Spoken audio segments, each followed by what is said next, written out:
Good morning students. Today's subject is English story.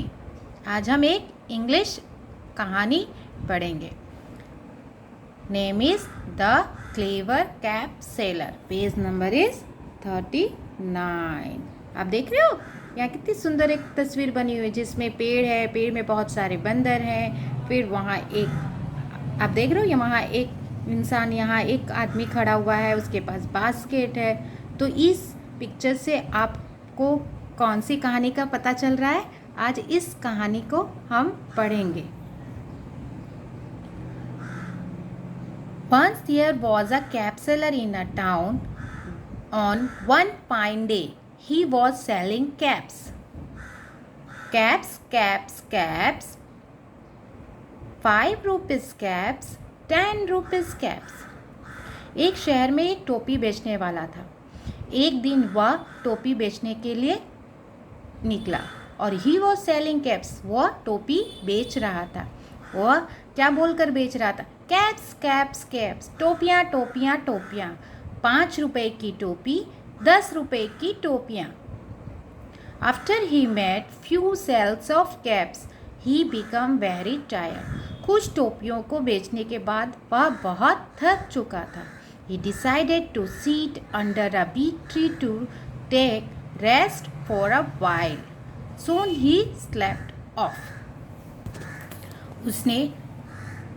उसने एक विचार किया कि मैं कुछ देर एक पेड़ के नीचे आराम कर लेता हूँ.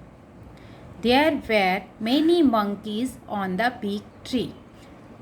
They show the cap seller was sleeping under the tree. वो जिस पेड़ के नीचे आराम कर रहा था वहाँ बहुत सारे बंदर पहुँच गए थे.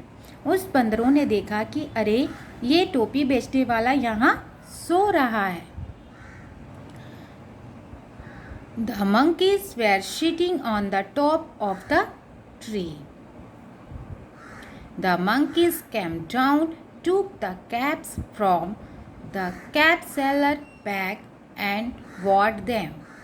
Then they climbed the tree again. उन बंदरों ने क्या किया? उन बंदरों ने जब देखा कि अरे ये टोपी बेचने वाला आराम से सो रहा है तो उसने देखा अरे उसके पास एक बास्केट है. उसके थैले में या बास्केट में उसने देखा कि अरे इसमें तो बहुत सारी टोपियाँ हैं. और उस कैप्सलर को भी देखा कि वो टोपी पहना हुआ था. उसने क्या किया? बंदरों ने उसकी सारी टोपियाँ लेकर वो उस पेड़ के ऊपरी हिस्से में जाकर बैठ गए और उसकी टोपियाँ पहन ली.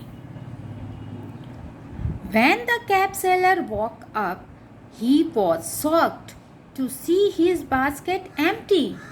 अचानक से उस टोपी बेचने वाले की आँख खुली और उसने देखा अरे मेरे इस बास्केट यानी कि टोकरी में तो एक भी टोपी नहीं है. मेरी बास्केट पूरी यानी कि टोकरी पूरी खाली है.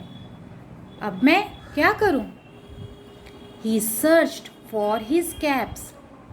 To his surprise, he saw the monkeys were wearing them. जब अचानक से उसकी आँख खुली और वह अपनी टोपियों को इधर उधर ढूंढने लगा. फिर जब उसने उस पेड़ के ऊपरी हिस्से में देखा तो वहाँ बहुत सारे बंदर बैठे हुए थे और उसने उसकी सारी टोपियाँ पहनी हुई थी.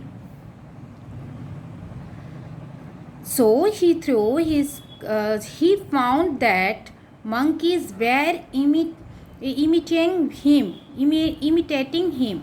So he threw his cap down and the monkeys also did so. उसने सोचा कि अगर इस मंकी से मैं अपनी टोपियाँ किस तरीके से वापस लूँ. फिर उस आदमी ने सोचा कि अगर मैं अपनी टोपी अगर नीचे फेंकता हूँ तो ये मंकी भी अपनी टोपियाँ नीचे फेंक देंगे. तो उस कैप्सलर ने क्या की? अपनी टोपी को नीचे फेंका और फिर उसे देखकर ही मंकी ने भी क्या किया? अपनी टोपियाँ नीचे फेंक दी. The cap seller collected all the caps, put them back in his basket and went away happily. जैसे ही बंदरों ने अपनी टोपियाँ नीचे फेंकी तो वो कैप्सलर जो था वो सारी टोपियों को इकट्ठा करके अपनी बास्केट में डाला और फिर वहाँ से हंसी हंसी चला गया कि उसे अपनी सारी टोपियाँ मिल गई. तो बच्चों, इस कहानी में आपको क्या सीख मिली? आपने क्या सीखा? कुछ सीखा कि अपने पास कोई भी प्रॉब्लम्स आती है तो उस प्रॉब्लम्स को डील करने के लिए एक अपना तरीका होता है, और सभी प्रॉब्लम्स यानी कि सभी परेशानियों को दूर करने का एक अलग अलग तरीका होता है। ठीक है, जिस तरीके से ये कैप्सलर ने अपनी परेशानी को दूर किया और खुशी खुशी अपनी चीज़ों को लेकर वहाँ से चला गया, तो उसने अपनी परेशानियों को कितने आसान तरीके से इसका हल ढूंढा और परेशानी को दूर किया अपनों से। इसी प्रकार आप भी अपने पास आई हुई हर एक परेशानियों को आराम से और सहजता से आप उसे दूर कर सकते, लेकिन सभी परेशानियों को दूर करने का एक अलग तरीका होता है। ओके बच्चों, बाय बाय।